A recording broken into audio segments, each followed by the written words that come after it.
There's a specific kind of unease that comes not from something going wrong, but from something repeating. A relationship ends in a way that feels familiar. A decision you swore you'd never make again gets made, slightly disguised, in a new context. An emotional weather pattern you recognize from years ago moves back in, wearing different clothes.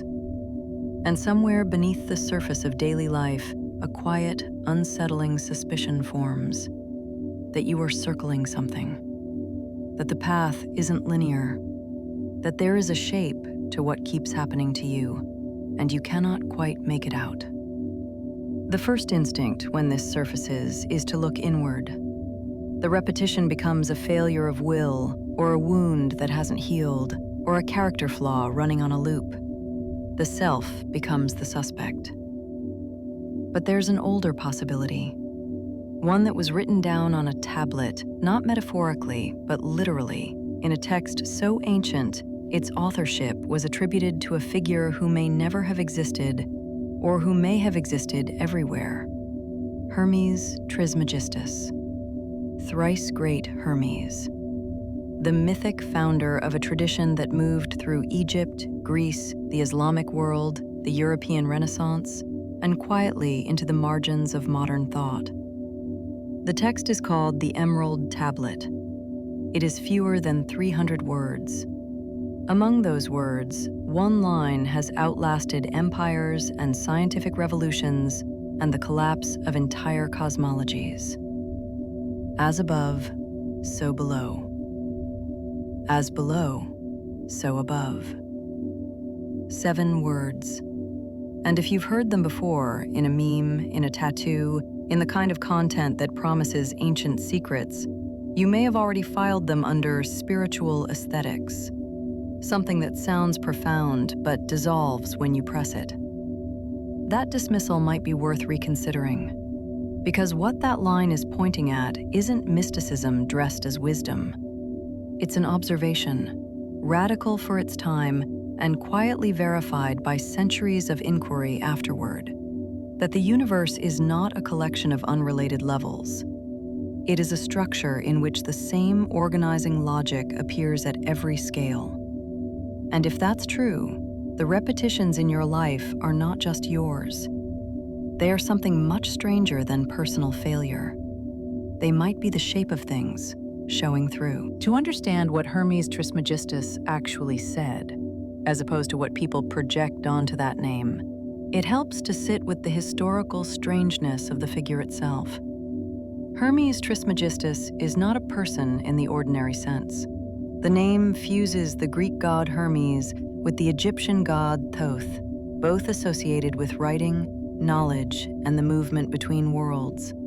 The texts attributed to this composite figure, known collectively as the Hermetica, were probably written between the 1st and 3rd centuries CE in Alexandria, that impossible city where Egyptian, Greek, and early Christian thought crashed into each other and generated something none of them could have produced alone. For centuries, Renaissance scholars believed these texts were older than Plato, older than Moses. When that was disproven in the 17th century, the tradition lost some of its cultural authority. But the ideas did not become less interesting simply because their origin story was revised. The Principle of Correspondence, the philosophical spine of the Hermetic system, makes a claim that is easy to misread as poetic and hard to dismiss once you take it seriously.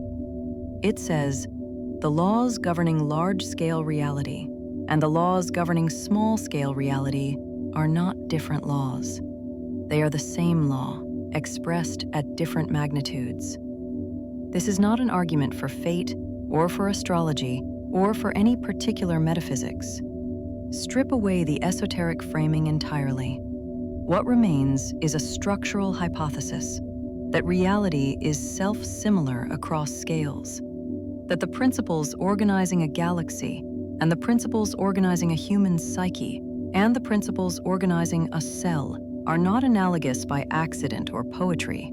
They are analogous because they share a common generative logic. The Hermetic tradition called this correspondence. Modern mathematics would later call it something else. The word that appeared in the 20th century, in the work of Benoit Mandelbrot, in chaos theory, in the geometry of coastlines and blood vessels and the branching of rivers, was fractal. A structure in which each part, when examined closely, reveals the same pattern as the whole. Zoom into a fern. Each frond contains a smaller version of the full plant. Zoom into that frond. The pattern continues. The fern is not made of identical copies of itself, but it is made of the same organizing instruction, repeated at diminishing scales. Hermes didn't have that word. He had 7 others. And the question worth sitting with isn't whether he was right in some literal metaphysical sense. The question is, what does the world look like if you genuinely hold that idea as a lens? The physical universe, it turns out, does not resist this reading. Consider what happens when a massive cloud of hydrogen gas in deep space begins to collapse under its own gravity. As it contracts, it begins to spin, slowly at first, then faster, as angular momentum concentrates toward the center. A disk forms. Material orbits. A star ignites at the core. Planets coalesce at varying distances, each following an elliptical path determined by the same gravitational logic that shaped the cloud itself. The large structure generated the small structure using the same rules it used to generate itself. Now consider a spiral galaxy. Billions of stars arranged in rotating arms around a dense center, following, again, the same mathematical logic. The shape that appears in the accretion disk of a forming solar system appears at a scale 10 trillion times larger. Same organizing principle, different magnitude. Come smaller. The inner ear of a mammal contains a fluid-filled spiral chamber, the cochlea, whose spiral geometry has long been compared to a logarithmic spiral. That curve appears in nautilus shells, in the mathematics Descartes used to describe growth at a constant rate, in storm systems large enough to be seen from space. Wherever something expands in proportion to what it already is, the same shape keeps forming. The universe returns to it the way water returns to certain paths, because the path works. This isn't mysticism, it's geometry. The universe seems to have a small library of shapes it returns to, not because it's being poetic, but because those shapes are solutions to recurring physical problems. Spirals are efficient. Branching is efficient. Certain ratios distribute tension and resource in ways that hold. What the Hermetic tradition observed, long before the mathematics existed to describe it, is that this library doesn't stop at physics. The same structural logic that organizes rivers also organizes the branching of neurons in the human brain. The same logic that organizes the distribution of galaxies in large-scale cosmic structure also appears in the distribution of matter at quantum scales. The resemblance isn't accidental or poetic. It runs deeper than analogy, down to something more like shared grammar. There is a moment when you sit with this long enough where it stops feeling like a curiosity and starts feeling like something else entirely. That quiet vertigo, the sense that you are not looking at patterns from the outside. You are made of them. Here is where it gets harder and more personal. If correspondence holds at the physical level, the Hermetic tradition always insisted it holds at the psychological level too. The inner world is organized by the same logic, subject to the same recurring forms, structured by the same library of shapes the physical universe returns to again and again. Carl Jung spent decades mapping what he called archetypes, patterns that appear across cultures, across centuries, across individual lives, without being transmitted directly. A hero narrative shows up in Sumerian myth and in a child's dream in Vienna. The shadow figure, the disowned part of the self, surfaces in Greek tragedy and in the dynamics of contemporary relationships. Descent and return structures everything from agricultural myths to the way the nervous system recovers from trauma. Jung insisted these patterns were not arbitrary, that they reflected something structural in the psyche's architecture, even if the mechanism he proposed remains scientifically contested. That the psyche, like the physical universe, has a small library of forms it returns to. That consciousness, wherever it appears, tends to organize itself around the same recurring shapes. This is where the principle of correspondence stops being a cosmological observation and starts feeling intimate. If the same patterns that structure the cosmos structure the psyche, then the repetitions in your life are not random. They are not punishment. They may be the inner equivalent of a river finding its channel, or a gas cloud following the logic that will eventually make it a star. A form asserting itself. A pattern completing what it started. The relationship that ended the same way as the one before it. The creative project abandoned at the same point in its development. The moment of self-sabotage that arrives with suspicious reliability, like a comet on a long orbit, appearing right when something matters. These aren't failures of character wearing the same costume. They might be something more like an unresolved chord, a structural tension that the system keeps returning to until it finds resolution, or until someone notices the loop from the inside. If any of this is landing somewhere specific for you, a pattern you've been circling, leave one word in the comments. Just one. The observer is genuinely curious what surfaces. Now comes the uncomfortable part. The Hermetic tradition didn't present correspondence as a passive observation. Knowing the law for Hermes meant something. If the outer and the inner are organized by the same logic, if above and below are not separate domains but two expressions of one structure, then the relationship between them is not one-directional. Most people intuitively understand the top-down version. Large forces shape small ones. Society shapes the individual. The culture you were born into shaped the categories you think with. The family system you came from installed patterns you are still running. Above shapes below.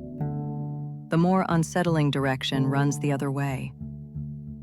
The Hermetic text suggests, and this is the piece that gets quietly verified in strange places, that the movement isn't only downward. If the same law operates at every scale, then changes in the inner world are not merely internal. They participate in the larger pattern.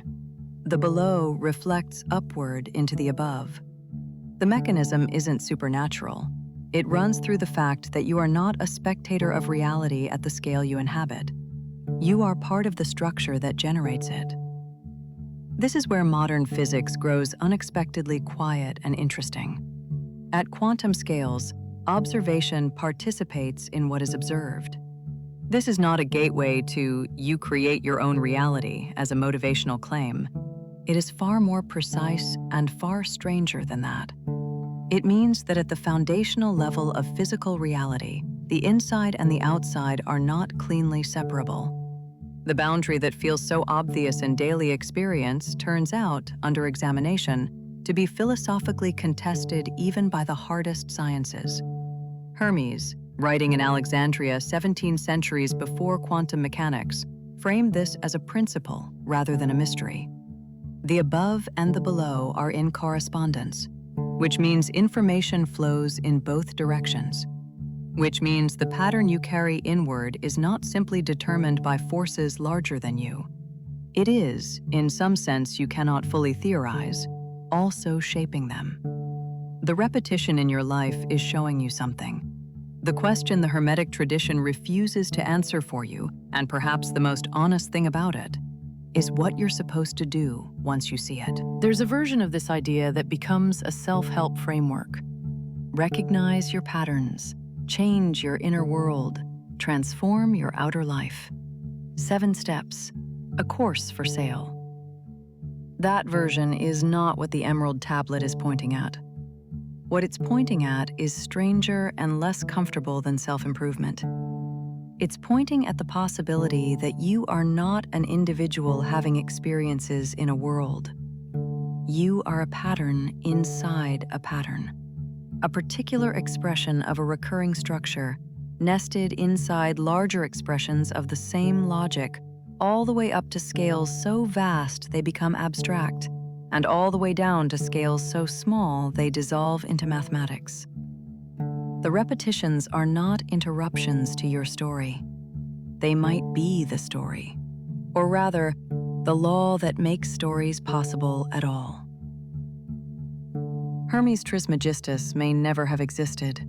The texts attributed to him are composite, layered, translated across languages and centuries by hands that each left something of themselves in the process. There is no clean origin. There is no authoritative version. And yet the observation survived. Through the burning of libraries and the collapse of traditions and the long, violent argument of history about what reality is and how to know it, this one structural claim kept reappearing. New vocabularies carried it. Disciplines that didn't exist when Alexandria burned gave it new names.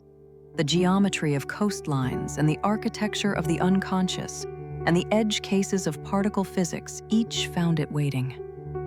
As above, so below. 7 words. What they point at is not a system to adopt or a belief to hold. It's a way of looking, a question you can carry into any scale of your life and ask, what is the larger pattern this is an instance of?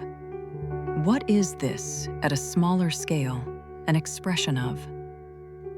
And here is what the Hermetic tradition doesn't tell you, what perhaps cannot be told, which is whether seeing the pattern changes it, whether recognition is its own kind of force, whether the below, in becoming aware of its correspondence with the above, begins to move differently inside the law.